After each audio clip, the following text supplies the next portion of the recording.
కాంగ్రెస్ లో అందరూ ఆశావాహులే. ఉమ్మడి ఆదిలాబాద్ జిల్లాలో మంత్రి పదవి దోబూచులాడుతోంది.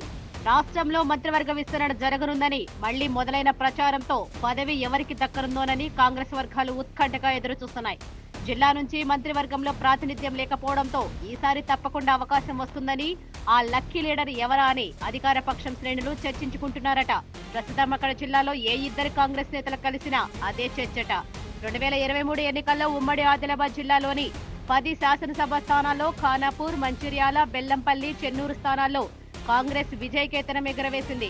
కాంగ్రెస్ అధికారంలోకి వచ్చినప్పుడు తొలిసారి మంత్రివర్గం ఏర్పడినప్పుడు ఉమ్మడి ఆదిలాబాద్ జిల్లా ఎమ్మెల్యేలకు ఎంతగానో ఎదురు చూసినా అవకాశం దక్కలేదు.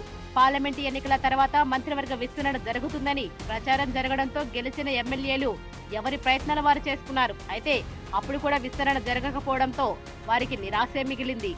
మంత్రివర్గంలో ప్రాతినిధ్యం లేని ఆదిలాబాద్ జిల్లా తాజాగా సీఎం రేవంత్ రెడ్డి, ఉప ముఖ్యమంత్రి బట్టి విక్రమార్క, మంత్రి ఉత్తమ్ కుమార్ రెడ్డిలు ఢిల్లీకి వెళ్లి అధిష్టానంతో చర్చలు జరిపి రావడంతో తిరిగి మంత్రివర్గ విస్తరణపై జిల్లా ఆశావాహుల్లో ఆశలు చిగురిస్తున్నాయి. ఉమ్మడి ఆదిలాబాద్ జిల్లా కాంగ్రెస్ లో చెన్నూరు ఎమ్మెల్యే మాజీ ఎంపీ గడ్డం వివేక్, మంచిర్యాల శాసనసభ్యుడి కొక్కిరాల ప్రేమసాగర్ రావు సీనియర్ నేతలుగా కేబినెట్ బెర్త్ కోసం నువ్వా నేనా అన్నట్లు పోటీ పడుతున్నారు. ఇకపోతే దివంగత నేత కేంద్ర మాజీ మంత్రి గడ్డం వెంకటస్వామి తనయులుగా బెల్లంపల్లి ఎమ్మెల్యే గడ్డం వినోద్, వివేకలకు అధిష్టానం దగ్గర మంచి గుర్తింపు ఉంది. ఏఐసీసీ అధ్యక్షుడు ఖార్గేతో వారి సన్నిహిత్యం ఉన్నప్పటికీ వివేక్ బీజేపీ బీఆర్ఎస్ లోకి వెళ్లి రావడం వారికి ఓకింత మైనస్ అంటున్నారు కాంగ్రెస్ వర్గీయులు. ఆ క్రమంలో పార్టీ మారకపోవడం తనకు కలిసి వస్తుందని ప్రేమసాగర్ రావు భావిస్తున్నారట. పీసీసీ అధ్యక్షుడిగా రేవంత్ రెడ్డి ఇంద్రవెల్లి వేదికగా నిర్వహించిన ఆదివాసీ, దళిత, గిరిజన సభ విజయవంతం.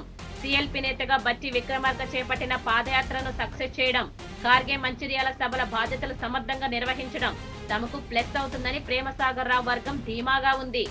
ఎన్నికల ముందు బీజేపీ నుంచి కాంగ్రెస్ లో చేరిన వివేక్ శాసనసభ ఎన్నికల ముందు బీజేపీ నుంచి కాంగ్రెస్ లో చేరారు. అప్పుడే ఆయన తనకు మంత్రి పదవి ఇవ్వాలని షరతు పెట్టిన విషయాన్ని గుర్తు చేస్తున్నారట. రాష్ట్రవ్యాప్త పరిణామాలను పరిశీలిస్తే దళిత వర్గానికి చెందిన వివేక్ అవకాశాలున్నట్లు స్పష్టమవుతుందంటున్నారు.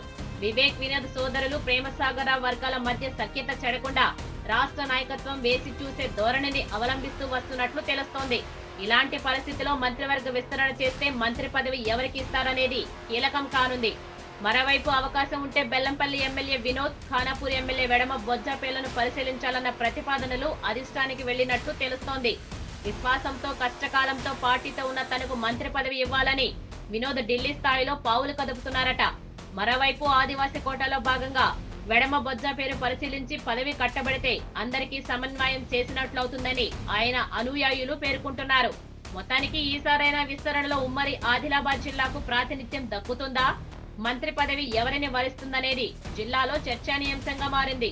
మరి మంత్రివర్గ విస్తరణ జరగాలంటే కొంతకాలం ఎదురు చూడాల్సిందే.